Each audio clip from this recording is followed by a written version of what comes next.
আসসালামু আলাইকুম।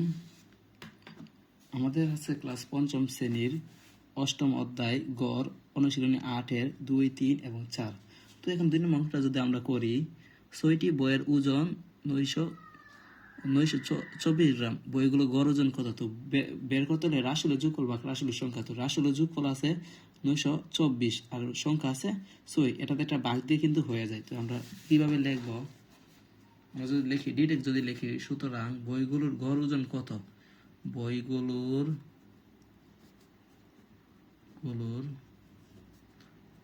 গড় ওজন কত?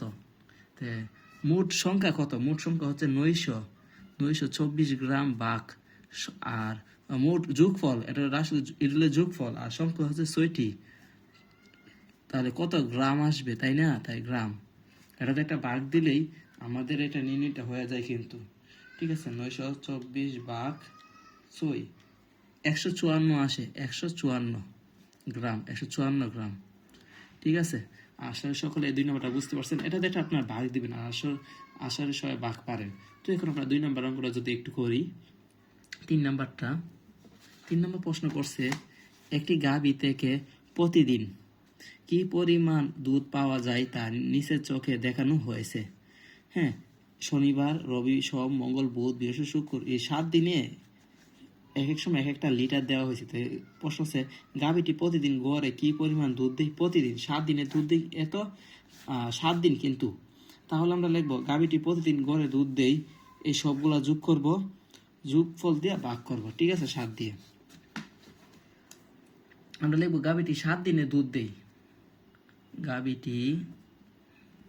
গাভীটি 7 দিনে দুধ দেই।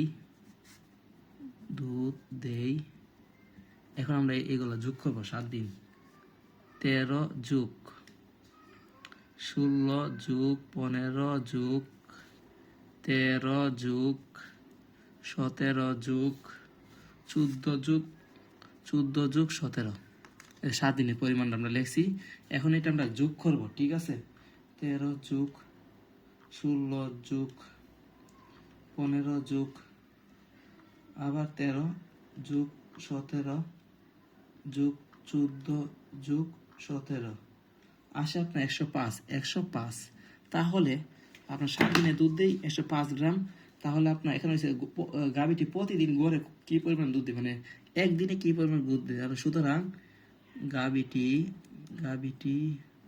প্রতিদিন মানে একদিনে দুধ দেই যেহেতু এটা গড়, তাই রাশির যোগফল বা রাশির সংখ্যা, মানে এটাতে একটা ভাগ হবে 105 ভাগ 7।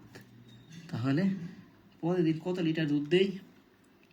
105 ভাগ 7, 15 লিটার করে। কত লিটার? 15 লিটার।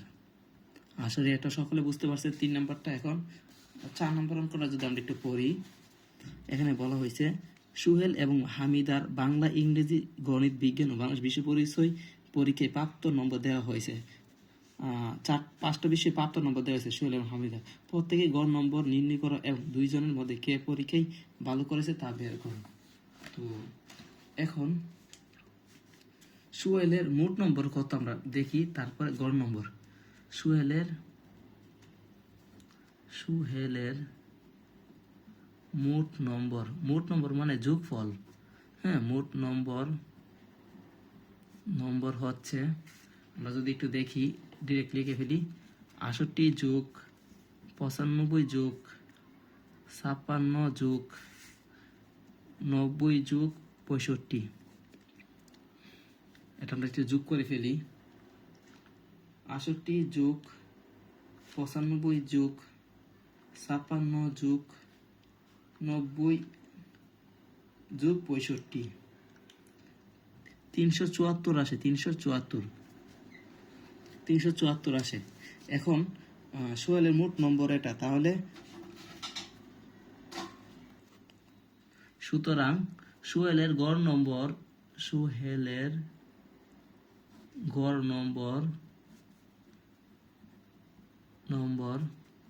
374 বা কত?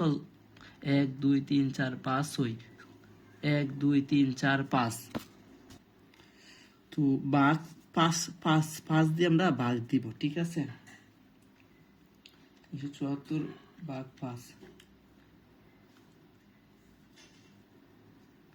এটা দিয়ে ভাগ করলে 74 আসে, 74, ঠিক আছে। 16 নম্বর আমরা পেয়ে গেছি। এখন আমাদের বাইর করতে হামিদা। হামিদার মোট নম্বর আমরা আগে নির্ণয় করব। 72 যোগ 78 যোগ 84 যোগ 80 যোগ 86। এখন আমরা মোট নম্বরটা যদি একটু বের করি, 72 যোগ 78 যোগ 84 যোগ 80 যোগ 86 ভাগ 5 আসে আপনার 80 করে, এবং হ্যাঁ আসে 80, সরি আপনার 400 আসে, 400 আসে, মোট হচ্ছে 400। তো এখন হামিদার গড় নম্বর, সুতরাং হামিদার গড় নম্বর হচ্ছে 400 ভাগ 5, তাহলে আসে 80। এই হচ্ছে আপনার 4 নম্বর কোশ্চেনটা শেষ। প্রত্যেকে গড় নম্বর নির্ণয় করো। প্রত্যেকে গড় নম্বর হচ্ছে সোহেলের 74 এবং হামিদার হচ্ছে 80, এবং দুইজনের মধ্যে কে পরীক্ষায় ভালো করেছে। দুইজনের মধ্যে আপনার হামিদা ভালো করেছে, সে 80 পেয়েছে, সোহেল পেয়েছে 74। তাহলে সোহেলের থেকে হামিদা কত নম্বর, 6 নম্বর বেশি পেয়েছে। আশা করি সকলে বুঝতে পারছেন, এবং চ্যানেলটি সাবস্ক্রাইব করে দিবেন সকলে।